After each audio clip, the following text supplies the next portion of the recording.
13 तारीख का दिन मंगलवार का अवसर, दशमी तिथि। और बात कर लेते हैं कर्क राशि वालों के लिए ग्रहों का योग कैसा है। ध्यान रखना, आपकी राशि के दृष्टिकोण से इस समय अच्छा तो योग है, लेकिन इमोशनल पॉइंट ऑफ व्यू से थोड़े से आप परेशान होते दिखाई देंगे। कारण है कि वो कहा है ना, हर चीज़ में रोना रोना रोना रोना कहीं ना कहीं लगा रहेगा।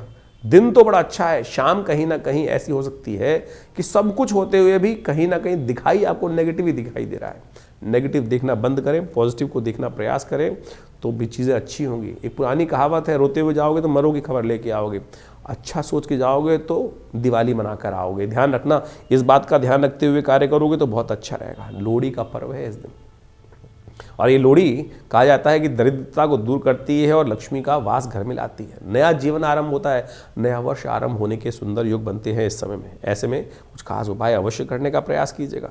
आपकी राशि के दृष्टिकोण से एक उपाय हम बताते हैं, सफ़ेद तिल।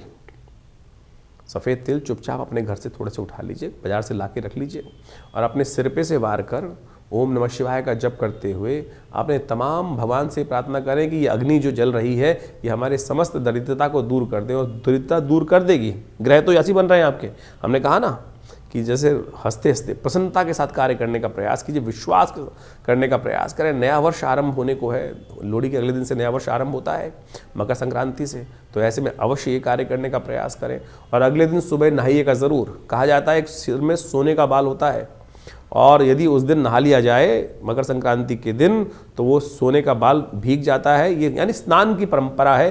तो एक काम हमने विवेकानंद योगाश्रम में, क्योंकि मंगलवार का योग है, मंगल इन दिनों अस्त चल रहे हैं, तो हमने भगवान हनुमान जी की प्रार्थना के लिए सुंदरकांड का सुंदर कार्यक्रम रखा हुआ है। हर बार की तरह मंगलवार के दिन साथ में लोहड़ी का महाउत्सव भी भारतीय संस्कृति के अनुसार से, देखिए हमारा संस्कृति ऐसी इतना विशाल देश है, क्षेत्र के अनुसार से अनेक अनेक क्षेत्र का महत्व देखते हुए जो उत्सव है मनाए जाते हैं। लोहड़ी का भी बड़ा महत्व है। पंजाब इत्यादि क्षेत्रों में यदि हम देखें तो वहाँ पर होली नहीं जलाई जाती, वहाँ लोहड़ी विशेष तौर पर ही जलाई जाती है। तो ये विशेष तौर पर एक ऐसा पर्व है कि जिस दिन हमारी संस्कृति के अनुसार से कहा जाता है कि उस क्षेत्र में उस दिन के बाद से तिल इत्यादि का सेवन नहीं करना चाहिए। और क्योंकि तिल जो होता है वो खून के दौरे को ठीक करता है, खून को विशेष तौर पे, क्योंकि मौसम परिवर्तन की तरफ जा रहा होता है, तो कम से कम अग्नि को समर्पित करने के बाद कहा जाता है कि तिल इत्यादि का, गजक इत्यादि का सेवन उसके बाद नहीं करना चाहिए। इससे स्वास्थ्य लाभ प्राप्ति के योग भी अच्छे बन जाते हैं। अग्नि को समर्पित कर दी जाती हैं ये सब चीज़ें, और हाथ जोड़ लिए जाते हैं। तो इन सब को फुल्लियाँ इत्यादि ये सब, अब तो पूरे साल ही आप फिल्म देखने जाओ तो पूरे साल फुल्लियाँ चलती रहती हैं। लेकिन पंजाब इत्यादि क्षेत्र में इस बात की व्यवस्था की गई थी कि मक्का को भगवान को समर्पित, अग्नि को समर्पित कर दिया जाता है, यानी वो आज्ञा दी जाती है, एक प्राकृतिक तौर पर व्यवस्था बना दी जाती है